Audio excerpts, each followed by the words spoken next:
a Dieu dedans. Il veut tirer aussi sa gloire dedans. Il y a Dieu dedans. Il veut tirer aussi sa gloire dedans.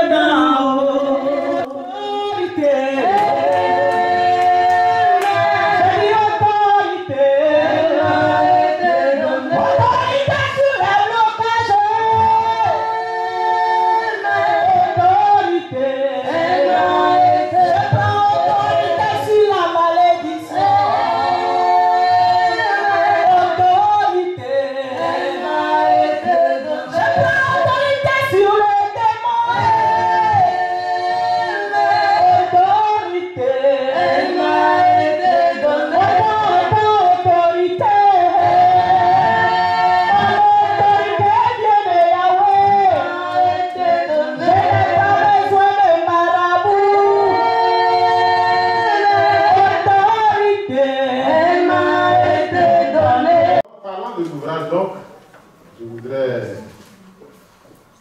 dire ceci. La servante de Dieu l'a dit tout à l'heure, depuis les premiers moments de la création, le diable attaque et combat le plan merveilleux de Dieu pour l'homme, contestant ainsi la souveraineté du Créateur sur sa propre créature. Ce combat qui a commencé dès le jardin d'Éden est la conséquence de la désobéissance de nos premiers parents qui se sont laissés séduire par la ruse de Satan, dont la finalité, en réalité, était de détruire définitivement l'humanité. C'est bien ce que nous rappelle fort opportunément le livre de 1 Pierre 5, verset 8. Soyez sobres, veillez. Votre adversaire, le diable, rôde comme un lion rugissant, cherchant qui le dévorera. C'est le verset clé du combat spirituel. L'homme est donc engagé dans un combat spirituel depuis le jardin d'Éden, c'est-à-dire un combat dans le monde spirituel, un monde invisible. Dans la guerre du monde physique visible, un soldat doit identifier l'ennemi avant d'entrer sur le champ de bataille. Il doit examiner toutes les informations disponibles sur l'ennemi, sa nature, ses alliés et ses stratégies. C'est pourquoi les forces militaires passent beaucoup de temps à rassembler les informations importantes sur l'ennemi. Il en est de même dans le monde spirituel. Vous pouvez lutter efficacement si vous identifiez votre ennemi, si vous comprenez sa nature, si vous reconnaissez ses stratégies. Les malédictions généralement interviennent dans la vie d'un individu pour le marquer définitivement et la plupart du temps pour toute la vie. Elles s'expriment par la désolation, l'insuccès, l'échec répété et divers mots. Dans le cas d'une maladie causée par la malédiction, la science prouve ses limites. Les décrets maléfiques font donc partie de ces malédictions qui peuvent compromettre toute une vie. Tout au long de cet ouvrage du même nom, le prophète Amélie Baloubi, forte de son parcours personnel de chrétienne, avec tout ce que cela comporte comme combat et défis spirituels, et son expérience de servante de Dieu, nous apprend comment, sur la base de la parole de Dieu, identifier, combattre et enfin détruire les décrets maléfiques. Nous découvrons en parcourant cet excellent ouvrage sur le combat spirituel qu'à toute malédiction dans la vie d'une personne est associée une puissance de malédiction et des esprits de malédiction. Un esprit de malédiction ne travaille jamais seul, mais en association avec d'autres esprits. L'esprit de malédiction est désigné personnellement par l'individu qui l'envoie pour une tâche précise. Souvent, c'est des difficultés professionnelles qu'on vous envoie, des difficultés dans votre vie matrimoniale, des difficultés financières, sanitaires et autres. Nous apprenons entre autres que ces esprits œuvrent souvent à cause des ordres que des humains leur ont donnés. Ces hommes ou femmes ont la plupart du temps associé des sacrifices de sang pour consolider la puissance, la durée, les tournures de nombreuses malédictions. Leur finalité étant de faire de leurs victimes un prisonnier à vie. Or, la Bible nous dit en 2 Corinthiens 3, verset 17, que le Seigneur c'est l'Esprit, et que là où il y a l'Esprit du Seigneur, là est la liberté. Je veux donc conseiller vivement la lecture de Détruire les défis maléfiques à tous ceux qui aspirent à une vie de liberté et d'espérance, aux chrétiens mais aussi aux non-chrétiens, afin de découvrir les armes spirituelles pour combattre et détruire les décrets maléfiques qui impactent durablement leur quotidien. Car c'est un ouvrage qui est l'inspiration d'une femme qui a été consacrée dans le ministère de prophète. Et c'est le lieu ici pour moi de rappeler ce que la Bible nous enseigne sur ce ministère-là. Nous savons que dans la Bible, il y a 5 grands ministères. Le ministère d'apôtre, qui a pour rôle de fonder l'Église ou les Églises. Le ministère de prophète, qui a pour rôle de révéler la vérité à l'Église et au monde entier. Le prophète est donc l'œil, le porte-parole de Dieu. Il y a aussi l'évangéliste qui annonce l'évangile. Le pasteur qui encadre et dirige l'Église. Et puis le docteur, dont le rôle est d'enseigner et de parler de la parole de Dieu. Alors en l'occurrence ici, le prophète, notamment celle qui nous réunit cet après-midi en ce lieu, est une personne à qui Dieu a ouvert les yeux sur la vérité, sur les réalités spirituelles et qui est chargée de les communiquer aux autres. Elle a une vie avec Dieu. Elle est chargée de communiquer ce qu'elle a reçu au peuple de Dieu. Dans la fonction de prophète, il y a 3 aspects essentiels. L'aspect pratique, c'est-à-dire enseigner à un peuple dans une situation bien précise. Il y a l'aspect prédictif, c'est-à-dire le prophète voit souvent ce que les autres ne voient pas, ce qui n'est même pas encore arrivé. Donc il annonce l'avenir. Et puis il y a un aspect politique. Parce que le prophète parle aussi aux nations, aux dirigeants du monde. Ça ne date pas de maintenant. Dans la Bible, on a vu l'apôtre Paul qui a parlé devant des souverains. On a vu Jérémie qui a parlé à des rois, Ésaïe et j'en passe. Et donc, ici, je peux affirmer, sans me tromper, qu'en écrivant cet ouvrage, son tout premier, Amélie Ouahi, épouse Baloubi, président de l'Église du ministère international des œuvres du Saint-Esprit, est bien dans son rôle de prophète. Et moi, en tant que... C'est vrai que je ne parlais pas en tant qu'époux ici, mais en tant que fidèle de son Église et collaborateur, j'ai eu le temps. Et je continue d'apprendre à ses côtés, aux côtés de cette native de Nayo. Nayo, c'est un village... Comment? Yokolo. Il y a plein de gens de Yokolo ici. Alors, comme dirait la Bible, qui a dit que rien de bon ne sortirait de Nayo? Oui, Nayo a un prophète. Et moi, je crois en son ministère.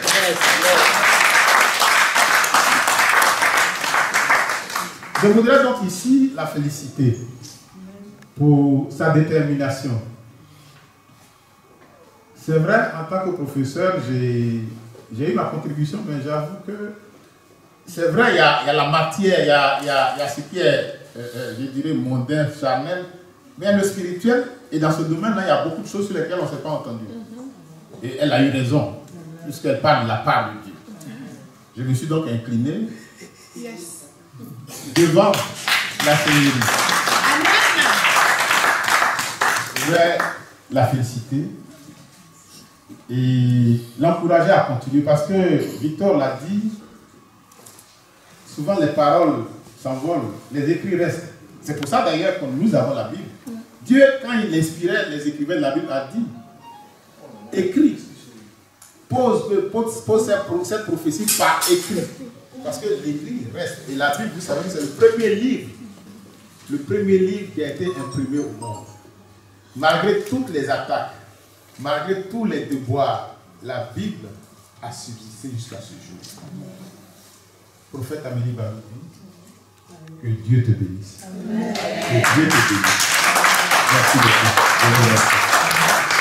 Après ce que nous venons d'entendre, depuis 2004, au service de Dieu, par les écrits, et aujourd'hui, elle laisse un héritage. Alléluia. Amen. Avant de poursuivre, je ne voudrais pas que nous continuions comme ça sans remercier Dieu pour sa vie. Alléluia. Amen. Alors tu vas lever la voix, tu vas demander au Seigneur, à cet instant précis, qu'elle soit inscrite dans la lignée des écrivains qui vont faire des séminaires à travers ce thème qu'elle a choisi. Alléluia. Qu'elle soit répertoriée, qu'elle soit localisée. Amen. Que tout ce qui est mis en œuvre pour freiner cet élan, alléluia, soit maintenant la même avortée. Regarde, ce n'est pas un hasard. Nous sommes le 1er octobre. Alléluia. Elle sort des temps de grossesse, c'est-à-dire le 9e mois. Elle finit le temps de contraction et elle donne une dédicace à l'Éternel. Elle sort du 9e mois et le premier jour du 10e mois, elle offre une dédicace à l'Éternel. Alléluia. C'est prophétique. Amen. C'est prophétique. On peut écrire, on peut diriger une œuvre, on peut diriger un groupe de personnes, mais c'est ce qu'on voit qui existe. Les difficultés, les obstacles et les problèmes et les épreuves et les lamentations et les manques et les besoins qui sont cachés, personne ne les voit. Il n'y a que toi et l'Éternel seul. Alléluia.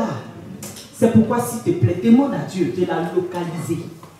Ce que nous voulons, c'est d'avoir une personne qui a suivi les traces de notre mère et qui rentre dans un répertoire, qui a laissé un héritage. Alléluia. Une continuité sous une longue durée. Tends ta main vers elle et prie pour elle.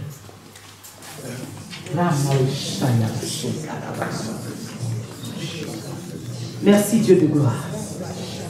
Merci Dieu de gloire. Ce moment t'appartient. Seigneur, ce moment t'appartient. Éternel Dieu Tout-Puissant, une œuvre, un bébé est né. Il y a eu naissance, papa.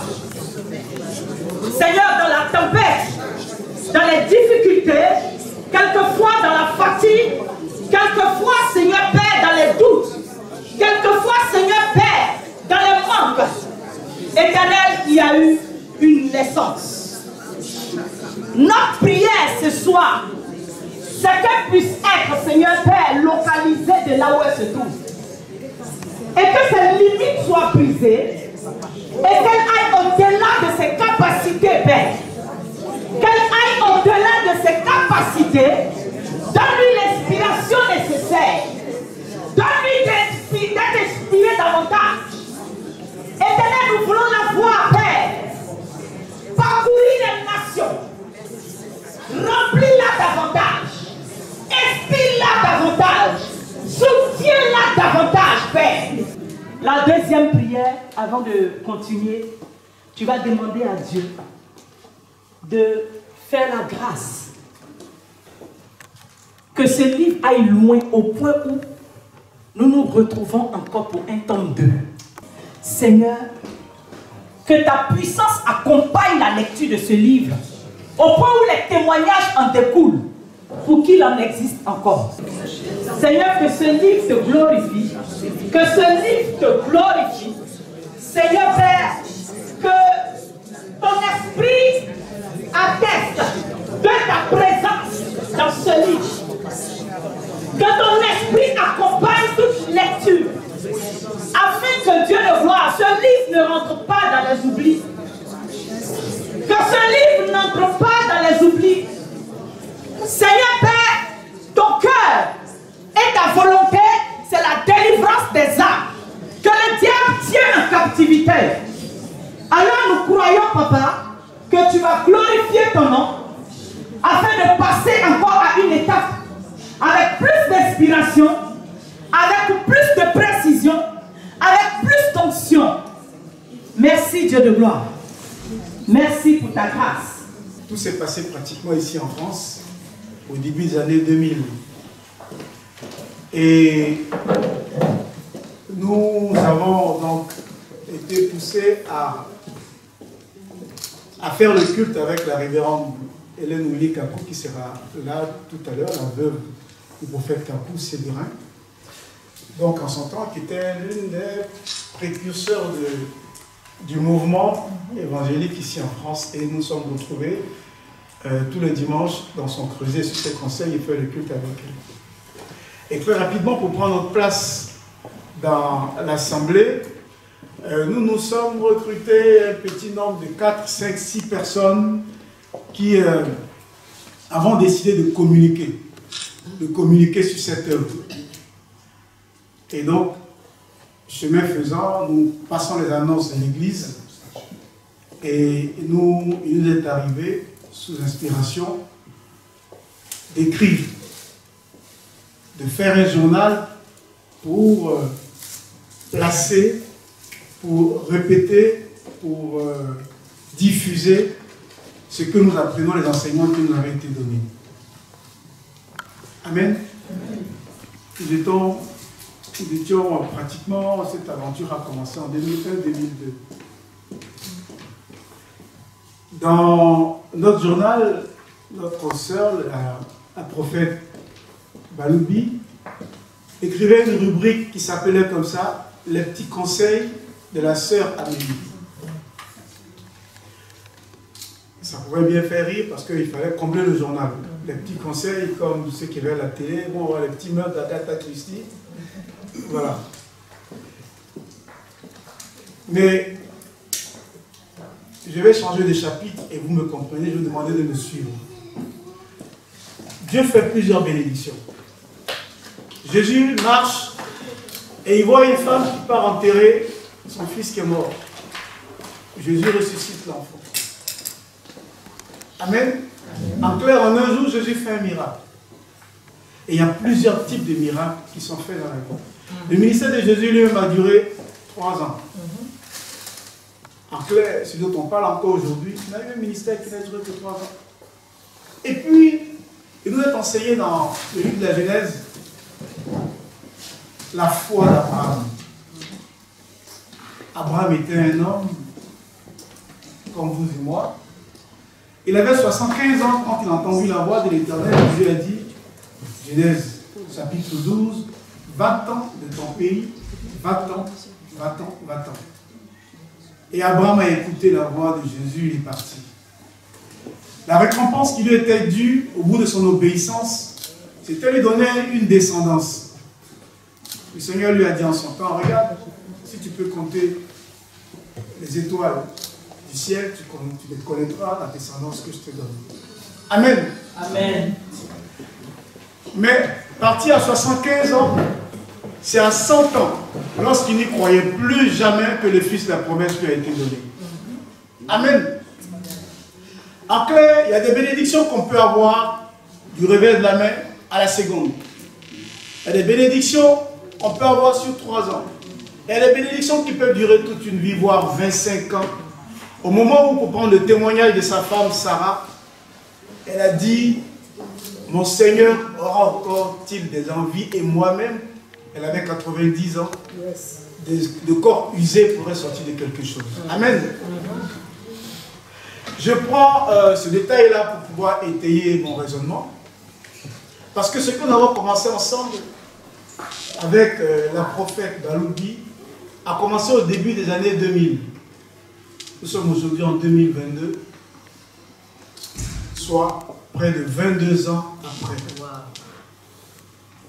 Les petits conseils de la sœur Amélie ont grandi. Est-ce qu'on peut acclamer le Seigneur?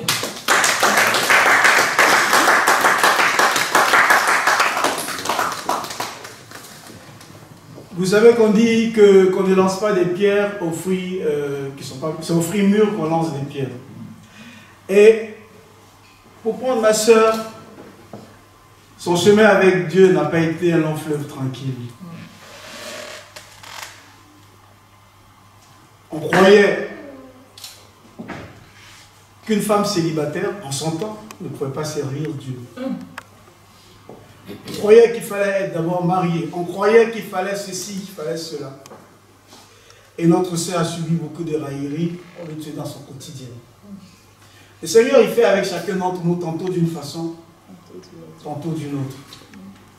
Comme il a fait pour Abraham, il a pris près de 22 ans pour peaufiner notre sœur, pour la fabriquer, pour la formater.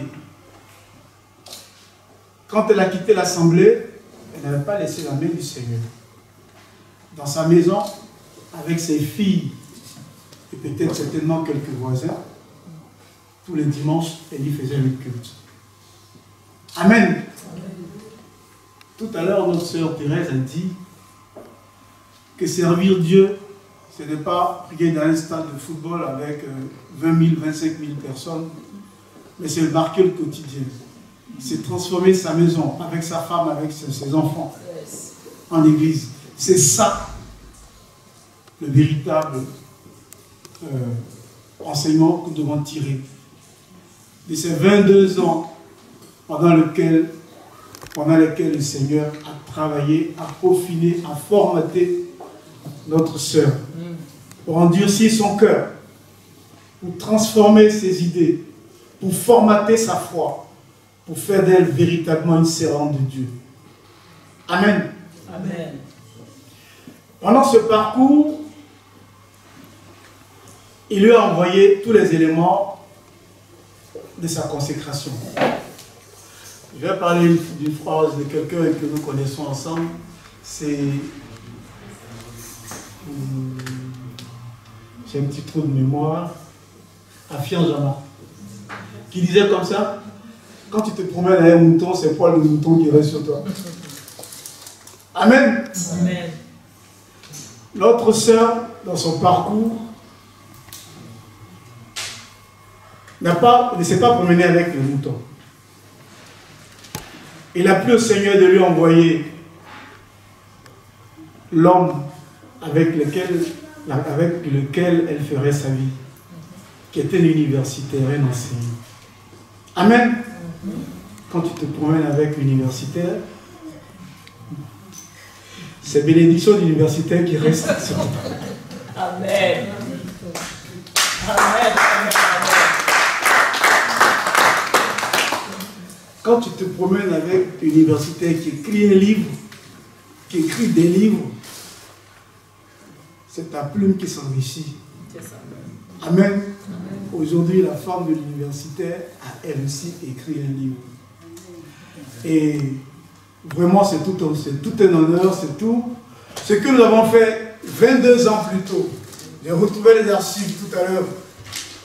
Voilà. Et c'est écrit ici. Voilà. Elle développait un chapitre qui est écrit ici. Bon à savoir sur la délivrance en haut. Les petits conseils de la sœur Amélie. Ce pamphlet, ce petit, il date du 21 février 2004. Wow. Il y a un autre ici qui date un peu plus tôt de juillet 2003, dans lequel nous trouvons aussi les petits conseils de la sœur Amélie. Et ce livre qu'elle met à la disposition de tous aujourd'hui est un recueil de petits conseils. Mon cœur se réjouit en tant que directeur de publication de ces organes-là que nous avons fait pour marquer notre adhésion à l'œuvre du Saint-Esprit. Yes. La bénédiction de Dieu, je sais que vous allez fouiller dans toutes les grandes banques. Ici, vous n'allez pas trouver un compte bancaire ouvert au nom de Jésus-Christ. Pas un compte bancaire ouvert au nom de Salomon. Encore un autre ouvert au nom d'Abraham. C'est vrai, on dira que les gens de cette époque vivaient dans le désert. Et que dans le désert, qui était des terres infertiles, ce n'est pas le désert d'aujourd'hui où on trouve du gaz ou du pétrole, dans ces terres arides, les seules fortunes, c'était avoir des puits et du bétail. Ils avaient des puits, ils avaient du bétail. Mais plus loin, lorsque les pharisiens, en voulant tenter le Christ, lui ont demandé s'il fallait encore payer l'impôt à César, Jésus leur a répondu: montrez-moi une pièce. De qui est l'effigie qui est sur cette pièce? On dit à César. Il dit: bon, rendez à César ce qui est à César et à Dieu ce qui est à Dieu. La prophète Amélie fait fortune de ce qu'elle croit en Dieu. Pas fortune de ce qui revient à César, mais fortune de ce qui revient à Dieu. De pouvoir graver pour l'éternité dans un livre ses écrits. Ici, en Europe, ceux qui écrivent des livres, on les appelle des immortels. Et ceux qui composent, j'ai encore un trou de mémoire. Non, les immortels, c'est l'Académie française. Merci beaucoup. Et donc, Amélie rentre aujourd'hui au rang des immortels.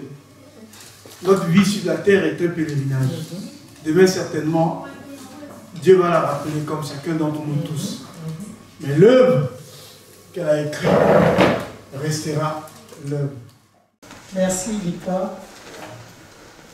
Merci mon frère de toujours. Merci à ton épouse Patricia. Merci à tous nos invités. La servante de Dieu Anne. Merci au peuple de Bethel. Merci au pasteur Oli et à son époux Alexis Oli.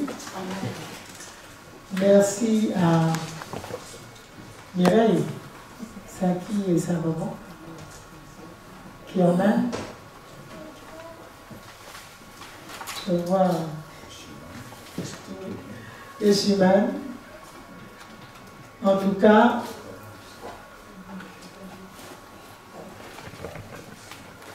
mes parents, mon petit frère Joël est là. Mes parents, Patricia est là, avec Axel et Gary, mon beau-frère. Celle qui est venue avant nous tous, c'est Sabine Zouvé. En tout cas,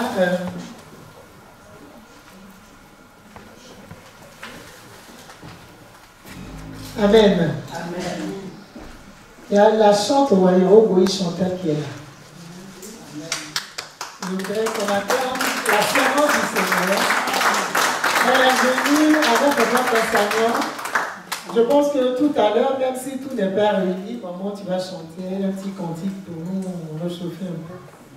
Parce que moi, au début, ce qui m'a attiré à l'église, c'était la louange.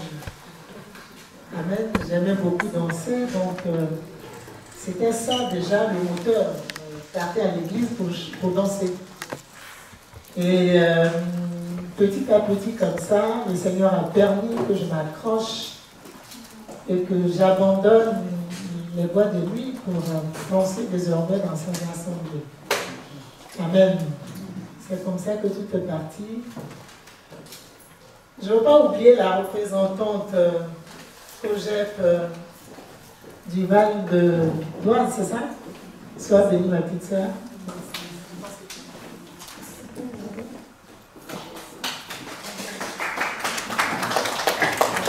Alléluia. Est-ce qu'on peut se lever? Alléluia. Amen. Pour ovationner. Amen. Notre mère d'autorité que le Seigneur nous a donnée. Acclame Dieu pour sa vie. Alléluia.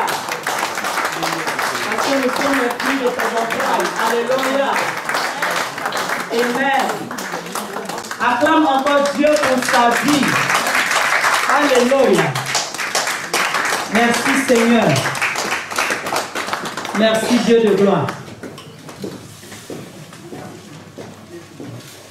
Alléluia.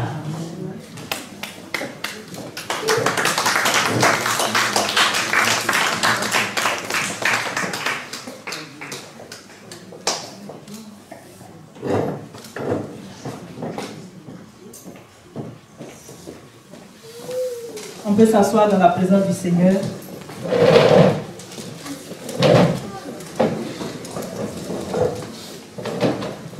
Et tu poursuis ton intervention.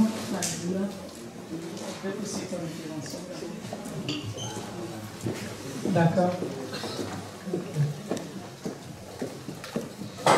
En tout cas, excusez-moi, je suis contente que tout le monde soit là. C'est vrai, j'avais commencé à nommer les gens, à remercier les débats. Au fur et à mesure que je pourrais, je vais continuer. D'ores et déjà, permettez que je... En tout cas, je vous dis merci déjà. Merci d'être venu.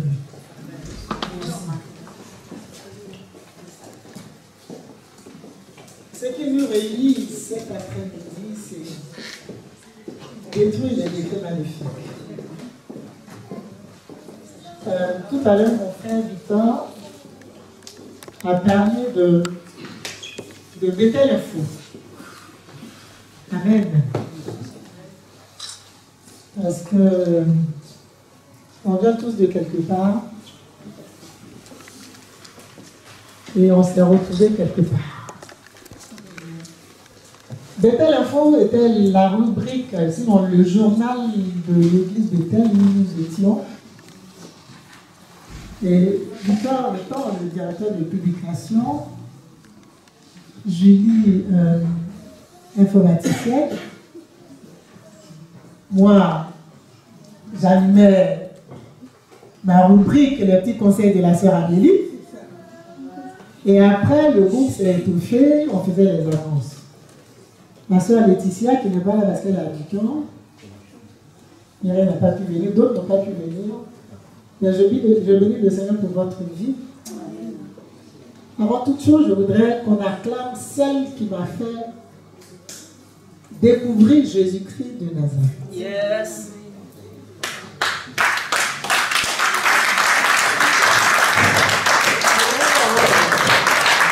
Mais vous avez l'esprit de Dieu. Celle que j'ai fatiguée. Alléluia. Amen. Oui. Je voudrais qu'aujourd'hui, si je suis là, si le Seigneur m'a inspiré à écrire un livre, j'ai été enseignée. J'ai connu la vie de consécration d'une femme qui arrive un dimanche matin et dit demain, on fait 21 jours de jeûne. Si tu veux, tu t'alignes, tu ne veux pas, Elle, 21 jours de jeûne.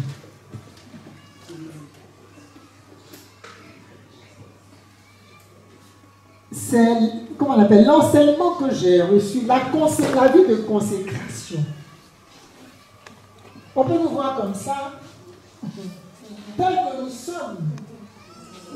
Mais nous avons une alliance. Nous avons rencontré quelqu'un qui n'a pas joué avec Jésus, le ressuscité, Jésus-Christ de Nazareth. Et une des choses que je retiens, la persévérance, sa foi.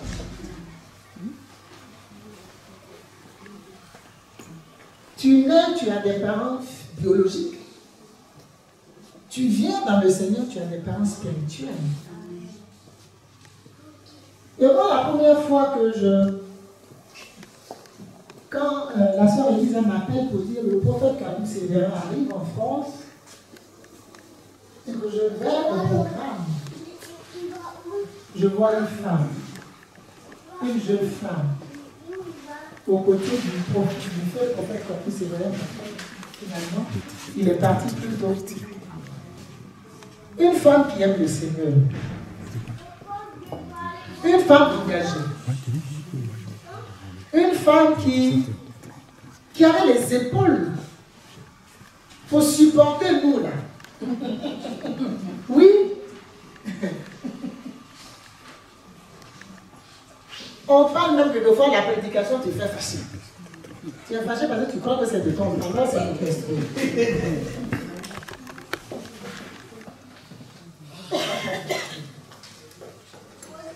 Mais la vie de prière, ça m'aide.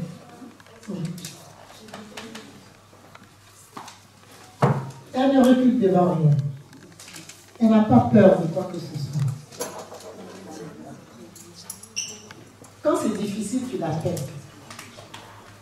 Même si elle ne peut pas te venir, elle va te donner une parole de réconfort. Et cette parole-là va se réaliser même dans ta vie, va te permettre de continuer. Alléluia. Elle a connu des moments difficiles. Être enceinte et perdre son époux. Ce n'était pas évident, ce n'était pas facile.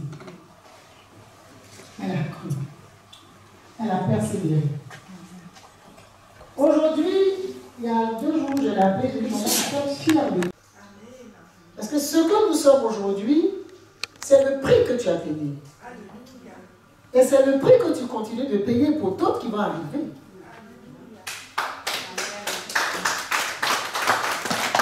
Quand dans le ministère, on a commencé, c'est pas facile. Hein? C'est pas facile. Mais toi, tu as résisté. Voici le petit conseil de la sœur Amélie. Comme tu n'étais pas là, comme Victor a parlé de ça. Mais le petit conseil de la sœur Amélie, on produit la destruction des décrets maléfiques.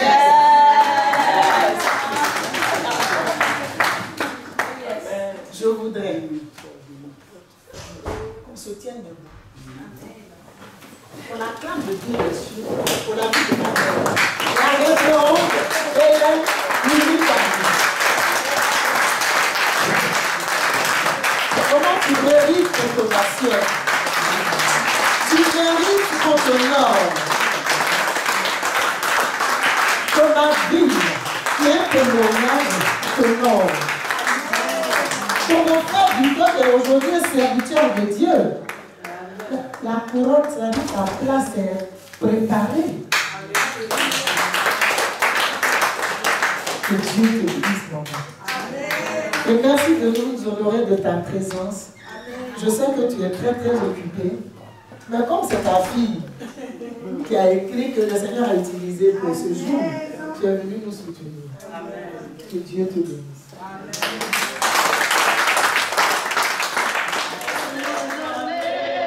C'est Jésus qui règne, tu n'as pas d'autorité démon. Il règne, tu n'as pas d'autorité. C'est Yahweh qui règne, tu n'as pas d'autorité, la mort. Il règne, tu n'as pas d'autorité. C'est Papa qui règne, tu n'as pas d'autorité.